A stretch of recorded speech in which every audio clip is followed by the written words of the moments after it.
अब हमारे साथ मुंबई से नवभारत टाइम्स में काफी समय तक वो हमारे साथ नवभारत टाइम्स में जुड़े रहे हैं। अब हम मुंबई चलते हैं। पार्थ सारथी जी, कुमार पार्थ सारथी जी अपने बिहार के ही हैं, लेकिन लगभग 40 वर्षों से वो पत्रकारिता से जुड़े हुए हैं। हम मुंबई के हालात के बारे में उनसे जरा चर्चा करना चाहते हैं। सुकांत जी भी हमारे साथ लंबे समय से जुड़े हुए हैं। सुकांत जी से भी हम इस मसले पर बिहार के संदर्भ में उनसे बात करेंगे, लेकिन हम पार्थ सारथी जी से जानना चाहेंगे कि आखिर मुंबई में ऐसा क्या हुआ कि मुंबई ऐसे जगह पे जहां अस्पताल की अगर फैसिलिटी की बात करें तो अमूमन अभी भी देश में बेहतर स्थिति है, वो वहां पे कई तरह के मरीजों का बेहतर अस्पताल वहां पे उपलब्ध है। कोरोना से वो क्यों नहीं फाइट करने में इतने कमजोर क्यों दिख रहा है?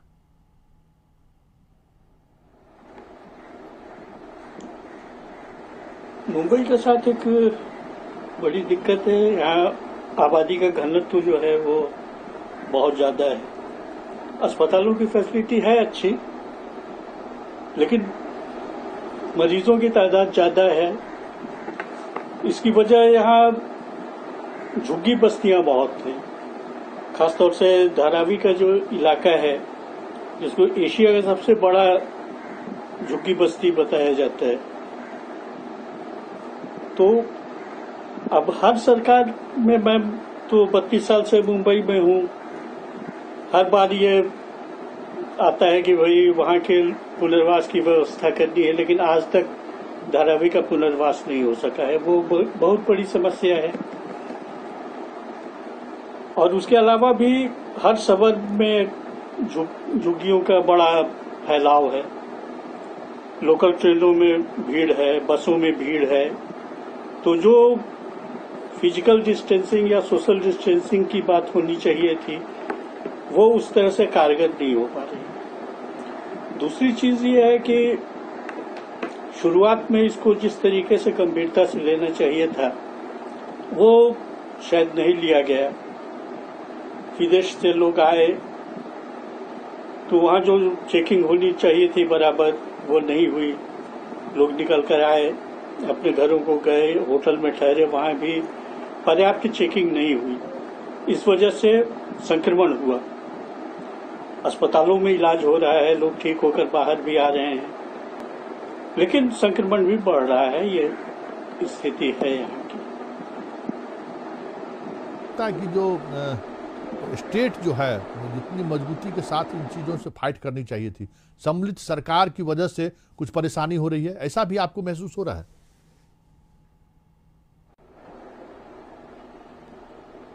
हाँ, थोड़ा ऐसा भी है। मतलब इसमें चूंकि केंद्र से अलग सत्ता है, तो केंद्र से भी जो सहयोग मिलना चाहिए था उसमें कमी आ रही है। ये भी शिकायत महाराष्ट्र सरकार की रही है। हालांकि यह शिकायत और भी जगहों की है, बिहार से भी ये शिकायत आई है, जबकि बिहार में केंद्र की सहयोगी सरकार है। वहां भी लोग कहते हैं कि जो मांग होनी चाहिए थी, मतलब जो मदद केंद्र से मिलनी चाहिए थी, वो नहीं मिल रही है। तो जहां विरोधी सत्ता है वहां तो और भी बुरी हालत है। तो ये बड़ी वजह है कि संसाधन की कमी महसूस हो रही है सरकार को भी।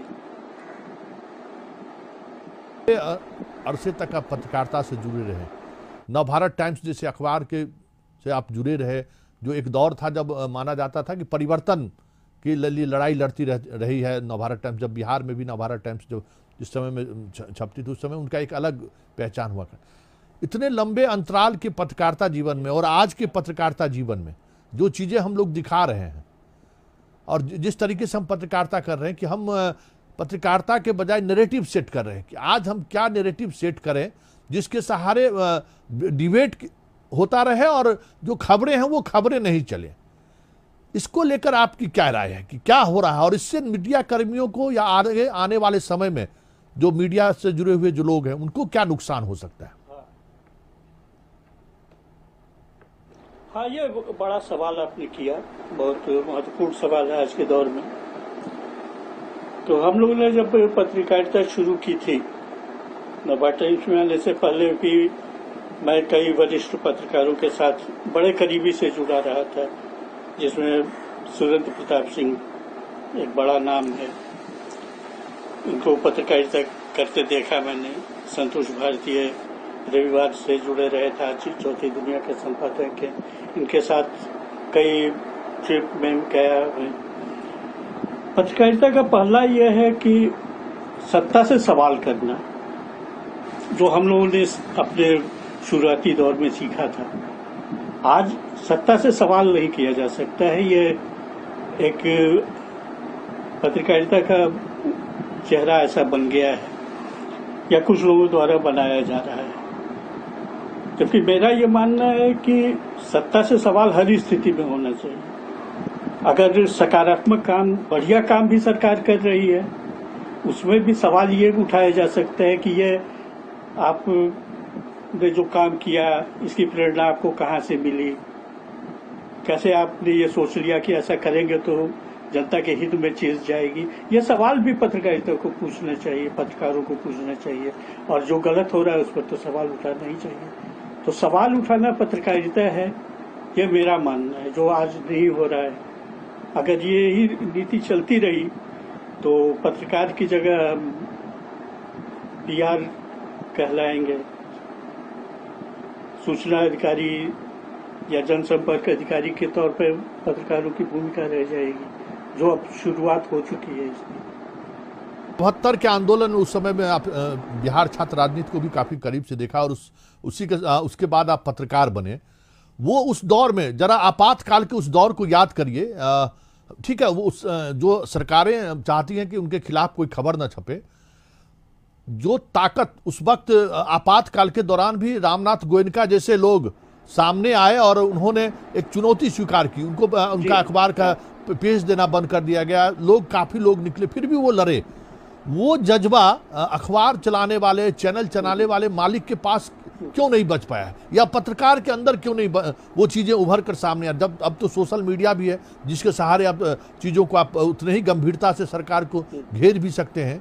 तो ये जो एक बदलाव हुआ है कि देश में जो सरकार से सवाल करने का या व्यवस्था से सवाल करने का जो एक जज्बा रहा करता था, आप लोग उस वक्त पढ़ाई छोड़कर आंदोलन में उतर आए थे, जिस दौर में इंदिरा गांधी के बारे में Indira is India, India is Indira कहा जाता, जैसे आज लोग कहते हैं मोदी है तो मुमकिन है, इस तरह ठीक उसी तरीके के नारे उस दौर में भी लगाए थे। लेकिन एक बड़ा फर्क लग रहा है, पूरा सिस्टम जैसे लगता है कि खामोश है, पूरा सिस्टम लगता है जैसे किसी एक सत्ता के सामने में नतमस्तक है। उस वक्त इंदिरा गांधी के इलेक्शन को लेकर अगर जुडिशियरी को ही देखें तो बड़ी बड़ी बातें सामने आई थी। ये शून्यता की स्थिति क्यों हो गई है समाज में, इसकी क्या वजह आपको लगता है?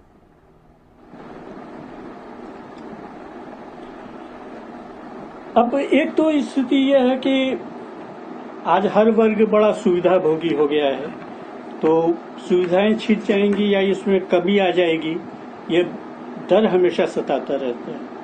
मुझे इमरजेंसी का दौर भी याद है, और उसके बाद जब कांग्रेस सरकार बनी थी, जगन्नाथ मिश्रा ये मुख्यमंत्री थे बिहार के, तो वो एक प्रेस बिल लेके आए थे जो तमाम पाबंदियां पत्रकारिता पे लगाई जाने वाली बात थी। इसका बिहार ही नहीं देश भर में बड़ा विरोध हुआ था। उस समय में जो बिहार के राज्यपाल थे वो उत्तर प्रदेश गए हुए थे, मैं तब लखनऊ में था। वहाँ के पत्रकारों ने बड़ा प्रदर्शन किया था बिहार के गवर्नर के सामने कि ऐसा प्रेस बिल आपके राज्य में क्यों लाया जा रहा है। आज पत्रकारिता पर कोई अंकुश लगे इसकी चिंता किसी को नहीं है, सब डरते हैं। तो डर जो है वो पत्रकारिता नहीं होती। आज यह है, पत्रकारों को कहा जाता है आप ऐसी खबरें न लाएं जिनसे अखबार पे कोई मुकदमा दायर हो जाए, जबकि एक जमाना था जब पत्रकार पे मुकदमा दायर हो तो वो बड़ा पत्रकार माना जाता था। अब परिभाषाएं बदल रही हैं। अब जो मेरा तो 32-33 साल का अनुभव है, अब आज जो खासतौर से इलेक्ट्रॉनिक मीडिया में है वो पत्रकारिता का अलग ही तेवर दिखाते हैं। तो वही दौर चल रहा है। एक छोटा सा हम ब्रेक ले लेते हैं, उस ब्रेक के बाद तुरंत फिर हम आपके पास पहुंचेंगे। देखिए, हमारी चर्चा उसी तरफ आगे हम बढ़ाने की कोशिश कर रहे हैं कि साथ साथ कोरोना से हम कैसे फाइट कर सकते हैं। एक पत्रकार के रूप में आपको लोग, पूरा समाज ये कहता है कि आप कोरोना योद्धा हैं, एक योद्धा की क्या जिम्मेवारी है? क्या वाकई में वो जिम्मेवारी हम निर्वाहन कर रहे हैं, या फिर हम भी उसी तरीके से चीजों को ले रहे हैं जिस तरीके से बाकी सिस्टम के जो दूसरे अंग हैं, फिर हम भी वही तो नहीं कर रहे हैं? ये एक बहस का मसला है, और इसी बिंदु पर हम लगातार देश के बड़े बड़े पत्रकारों से हम यही सवाल, मेरा सवाल है कि इस संकट के घड़ी में पत्रकार चौथे स्तंभ कहे जाते हैं, समाज का, संविधान का हम चौथा स्तंभ है। वाकई में इस संकट के दौर में भी एक किसी स्तंभ के रूप में हम भूमिका निभा रहे हैं। चलिए अब चर्चा जारी रखेंगे, लेकिन छोटा सा ब्रेक ले लेते हैं। ब्रेक के बाद एक बार फिर से स्वागत है, और हम एक आखिरी सवाल पार्थसारथी जी आपसे, कि प्रिंट मीडिया का दौर था, वो दौर एक विजुअल मीडिया के दौर में आया, और अब सोशल मीडिया भी उसी तरीके से, उसकी आक्रामकता भी है, लेकिन बहुत सारी चीजें हैं जिनसे एक जिम्मेवार पत्रकार उन चीजों से परहेज करता था। आज वो चीजें नहीं हैं सोशल मीडिया की वजह से। लेकिन आने वाली पीढ़ी जो पत्रकार बनना चाहते हैं, या अभी जो पत्रकार हैं, उनके सामने कई तरह की चुनौतियां हैं। उन चुनौती से कैसे वो बाहर निकल सकता है? उसके लिए कोई आपके पास कुछ ऐसा अपना जो अनुभव, आपका 32-34 सालों का अनुभव रहा है, कि हम अपनी पत्रकारिता भी बचाए रखें और जो संस्थान है उसकी दुकानें भी चलती रहें, इस बीच के समन्वय का कोई रास्ता है? इस संकट के दौर में हमें कोरोना योद्धा कहा जा रहा है कि मीडिया भी एक कोरोना योद्धा है, लेकिन हम योद्धा की भूमिका में हैं, ये दिख कहीं नहीं रहे। तो आपको लगता है कि कुछ संभावनाएं अभी भी बची हुई हैं जिस पर अगर एक पत्रकार अगर काम करे तो हम एक सरकार को भी जवाब दे सकते हैं, सिस्टम को भी, और व्यवस्था को भी सोचने पर मजबूर कर सकते हैं?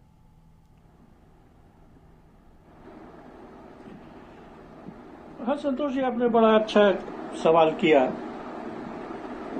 योद्धा कहा, तो योद्धा के लिए पहली शर्त यह है कि उसमें डर नहीं होना चाहिए। अगर हम डर गए तो हम योद्धा नहीं हो सकते हैं। आपने पत्रकार को योद्धा बताया है, तो पत्रकार नहीं हो सकते अगर हमें डर है। डर सबसे बड़ा है। मैं बहुत सारे पत्रकारों को जानता हूं जो मजबूर हैं। अगर